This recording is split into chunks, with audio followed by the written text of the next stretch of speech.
Martha sat in the front row of the church, hands tightly gripping the edge of her black dress. The smell of lilies filled the air, the organ played softly, and people murmured their prayers for Henry, her husband of 40 years. But Martha's eyes kept moving to the doors, her heart pounding with every creak, every shuffle.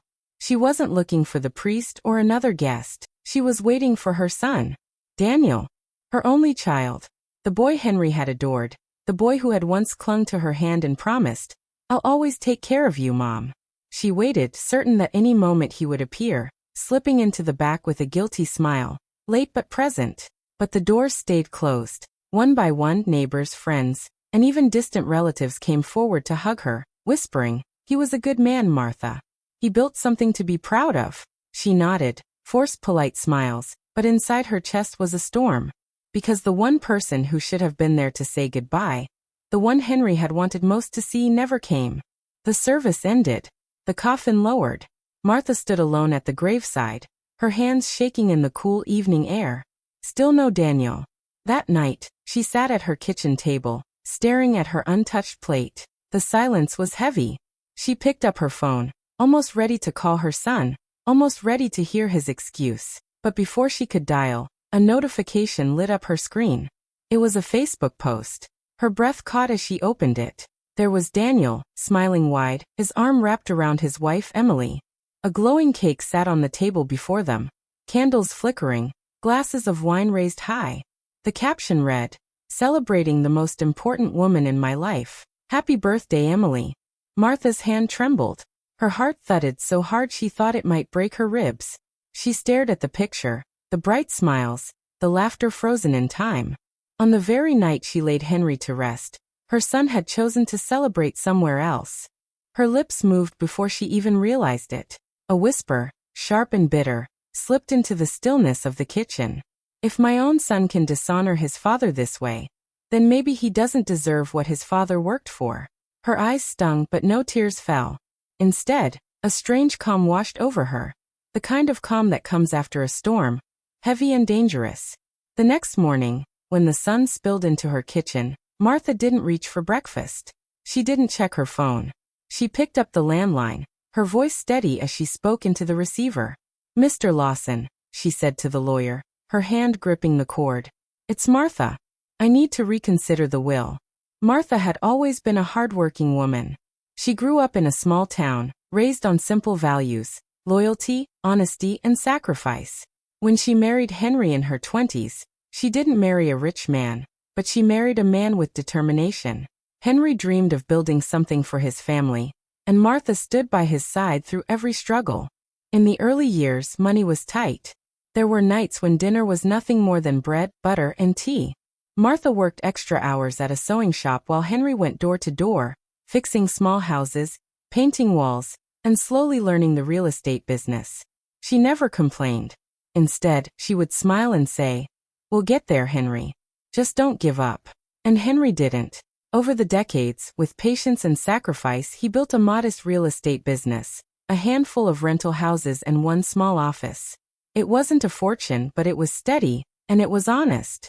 Martha knew it was his pride, the legacy he wanted to leave behind. She remembered how Henry would take little Daniel by the hand and walk him through the houses they owned. "One day, all this will be yours," Henry used to tell him, his voice full of pride. Daniel would smile, his small face glowing with excitement, and nod eagerly. Back then, Martha thought her son would grow up with the same values as his father. And for a time he did. As a boy, Daniel was sweet, caring, and close to his parents. He would help his father hammer nails, mow the lawns of rental houses, and even surprise his mother with small flowers he picked on the way home. Martha had believed he would become the kind of man Henry always hoped for. But things began to change after Daniel married Emily. Emily was young, stylish, and sharp-tongued. She carried herself with ambition, always looking at the next big thing. At first, Martha tried to welcome her, hoping for a warm bond. But Emily often made remarks, small at first, but growing sharper with time. "Your mom is too controlling," she whispered to Daniel. "She doesn't want us to have our own life." Slowly, Daniel began to pull away. Phone calls became shorter.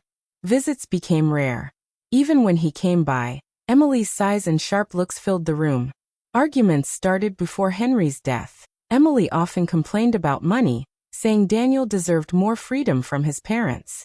"Why should we wait for an inheritance when we can build our own wealth now?" she argued one night at the dinner table. Henry's face hardened, his voice rising. "Because this isn't about quick money. It's about family, about respect." Daniel sat in silence, caught between his father and his wife. But Martha saw it in his eyes. He was leaning toward Emily. When Henry fell ill, Martha devoted herself to caring for him. She cooked his favorite meals, read him the newspaper, and sat by his bedside, holding his hand through the long nights. Daniel visited once in a while, but always in a rush, always with Emily tugging at his sleeve. It broke Martha's heart. After Henry's death, the house felt unbearably quiet. Yet Martha kept her routines, clinging to memories. Every Sunday, she cooked Henry's favorite roast chicken with rosemary, setting the table as if he were still there. Sometimes she placed a second plate, hoping Daniel would visit, but the chair stayed empty. At night, she walked through the small study Henry had used, running her hand along the worn desk, the shelves lined with folders and ledgers. She whispered into the still air, "I'll keep it safe, Henry. I promise." But deep inside, a question haunted her. Henry had built everything for Daniel, believing in his son's future. Yet Daniel had drifted so far, blinded by Emily's ambition and his own pride. Could she still trust him to carry the family legacy? Or would he waste it all, forgetting the sacrifices that built it? The more Martha thought about it, the heavier the choice became. She still loved her son. But love was no longer enough to protect her from the sting of betrayal. She stood at a crossroads. Either honor Henry's wishes and forgive Daniel, or protect herself, and Henry's legacy, from being destroyed by the very son they once trusted most. Martha sat in the quiet office of Mr. Lawson, her family's lawyer for more than 20 years. The shelves behind him were stacked with books, and the heavy curtains let in only a dim light. She held her handbag on her lap, her fingers twisting the strap nervously. Mr. Lawson adjusted his glasses and looked at her kindly. "Martha, I'm very sorry for your loss. Henry was a good man. I know how much he cared for his family." Martha nodded but kept her eyes on the desk. Her voice was steady, though her heart felt heavy. "That's why I'm here. I need to make changes to the will. I want to remove Daniel." Mr. Lawson leaned back, surprised. "Remove him? Martha, that's a serious decision. This will change everything. Are you sure?" Her throat tightened. She thought of Henry's words, of Daniel's empty chair at the funeral, and of the picture she saw online.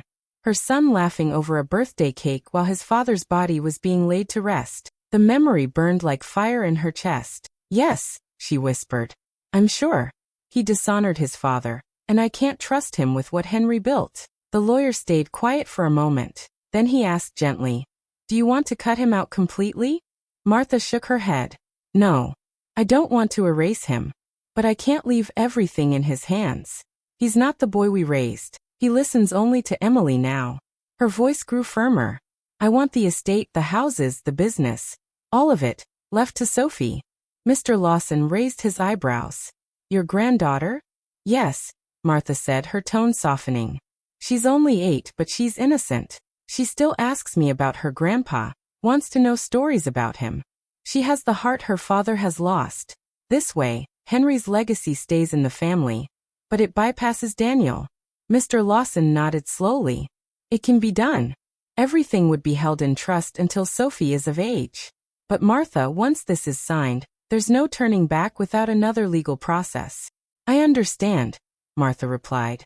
"Do it." The papers were drawn, her signature steady on the page. Yet when she left the office, walking into the sharp air of late afternoon, her heart felt like it was carrying both stone and fire.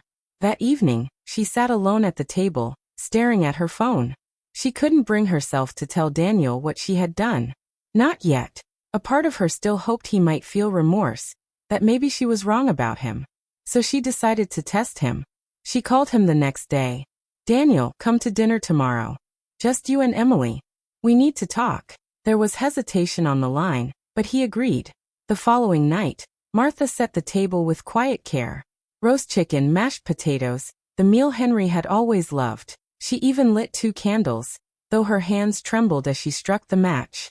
When the doorbell finally rang, her heart jumped. Daniel walked in with Emily at his side. He kissed his mother's cheek quickly, almost formally, and sat down. Emily barely smiled, scrolling her phone as she took her seat. Dinner began with silence, broken only by the clinking of silverware. Finally, Martha asked softly, "Daniel, why didn't you come to your father's funeral?" Daniel didn't even look ashamed. He shrugged, cutting his chicken. "It was Emily's birthday, Mom. I had to be there for her. A marriage doesn't last if you don't put your wife first." Martha's fork froze in her hand. For a moment, she thought she had misheard him. But his calm tone, almost careless, confirmed it. Emily leaned in, smirking. "Exactly. We can't let old traditions control our lives. We have our own family now."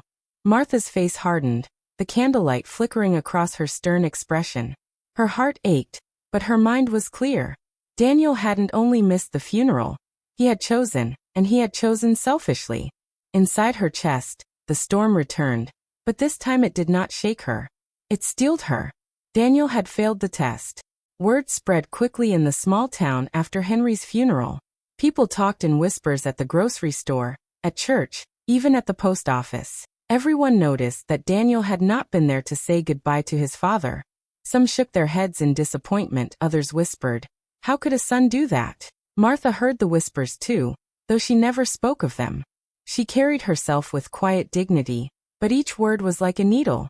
Daniel's absence wasn't just a private wound anymore. It was now a public shame. Daniel, on the other hand, refused to take the blame. He came to his mother's house a week later, his face red with anger. "Do you think I don't know what people are saying?" he snapped, standing in her living room. "They think I'm a heartless son. And it's because of you. You've been talking about me, turning people against me." Martha's chest tightened. She sat on the edge of her armchair, looking up at him with tired eyes. "Daniel," she said softly, "I haven't said a word. People saw the truth with their own eyes. You weren't there. They didn't need me to tell them anything." Daniel's jaw clenched, but before he could reply, Emily's voice rang sharp from the doorway. She had followed him inside. "Of course they're talking. Your mom lets them. She wants everyone to see Daniel as the bad guy so she can keep control of everything. If you don't demand your share now, she'll ruin us both." Martha rose slowly, her back straight despite the weight in her heart. "Emily," she said firmly, "this isn't about money. It's about respect. Your husband disrespected his father's memory. That is what people are talking about." But Emily only rolled her eyes, whispering something into Daniel's ear. He stiffened, then turned back to his mother, his face hardened. The argument burst open like a storm. "You've always controlled everything," Daniel shouted. "Nothing was ever good enough for you unless it was done your way. You never trusted me. You never believed I could take care of things without you telling me how." Martha's hands trembled, but her voice was steady. "That's not true. Your father and I worked all our lives to give you something solid, something to build on. He sacrificed his health, his time, his happiness. Also, you could have a future. And this is how you repay him. By ignoring his funeral?" Daniel's face twisted with anger, but underneath it, there was a flicker of shame. Still, pride pushed it away.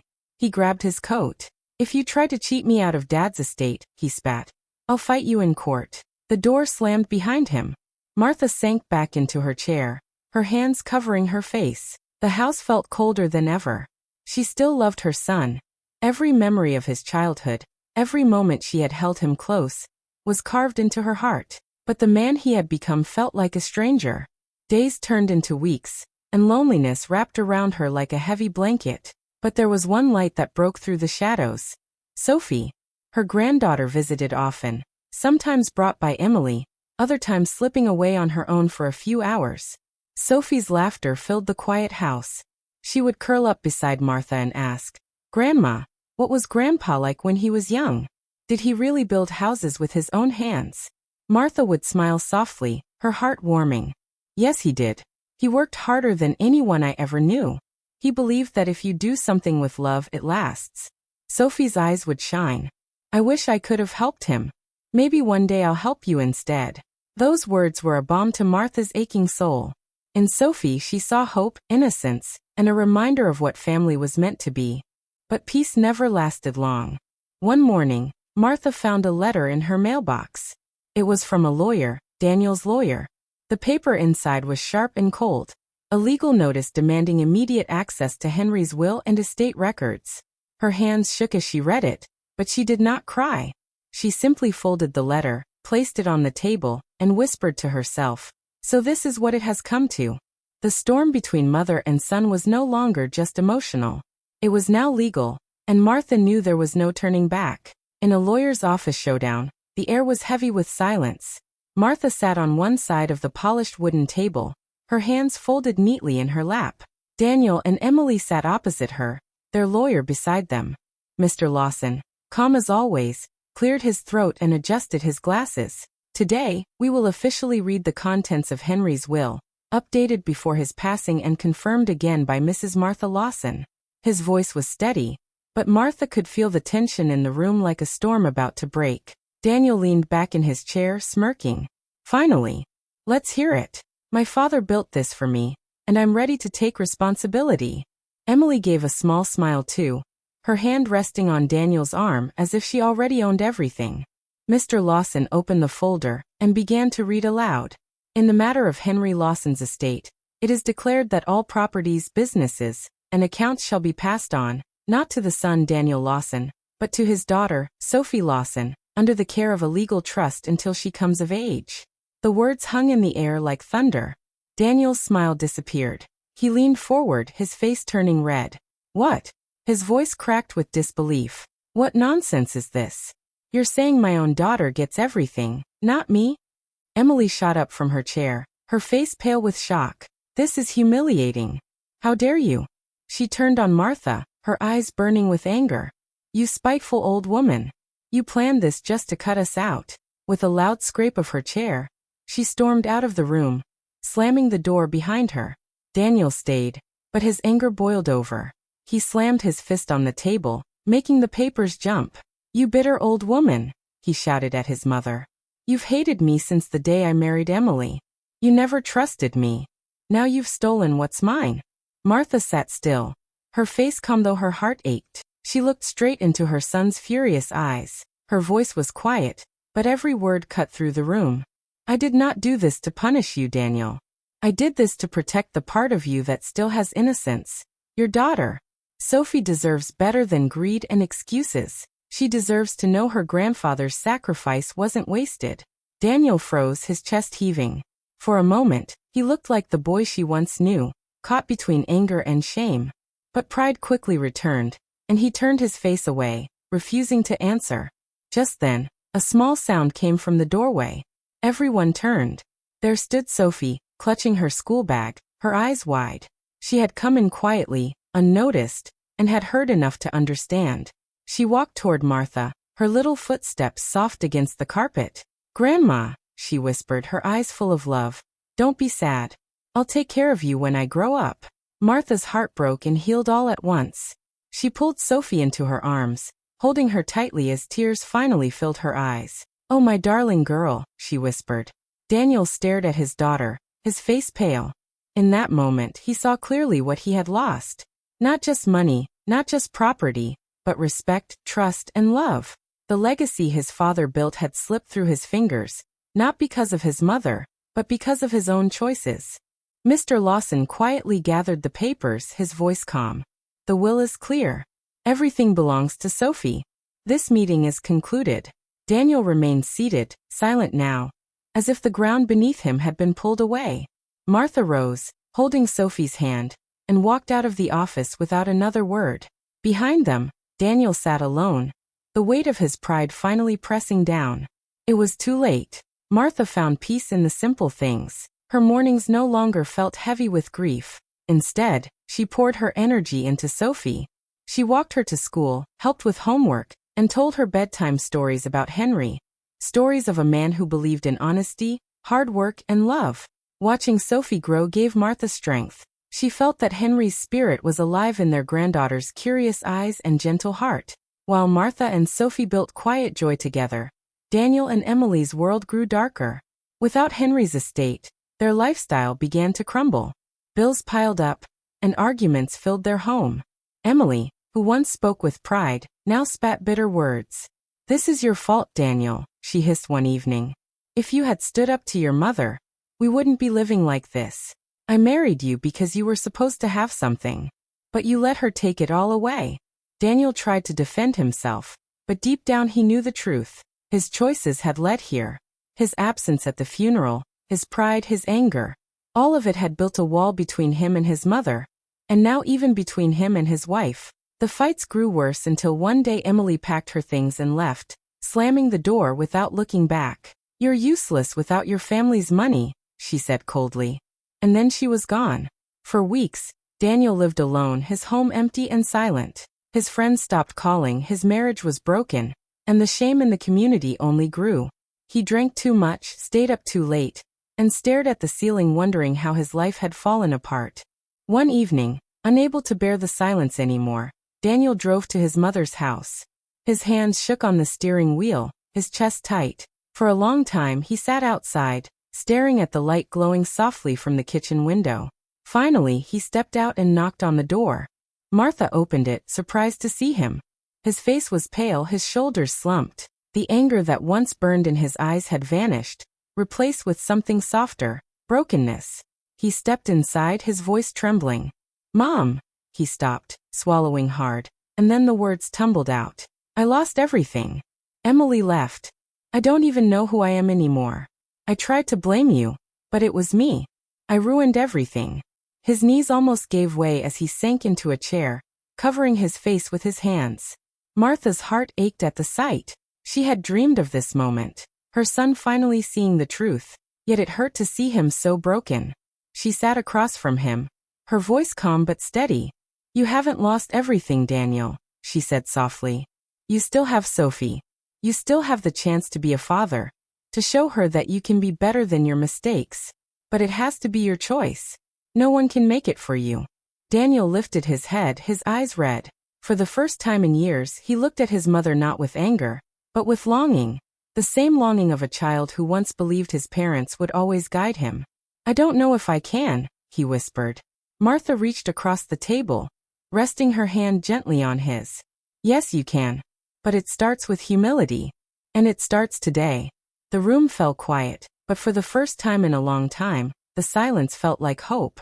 Martha, Sophie, and Daniel stood quietly at Henry's grave. The cemetery was calm, the wind moving gently through the trees. The headstone carried Henry's name, carved in stone, but his presence felt alive in the silence around them. Sophie knelt down with care, and placed a small bouquet of fresh flowers at the base of the grave. Her voice was soft, almost a whisper, yet clear enough to reach both her father and grandmother. "Daddy," she said, glancing up at Daniel. "Grandpa would want us to be kind to each other." Her words pierced the heavy air. Daniel's lips trembled. He reached down and took his daughter's small hand in his own.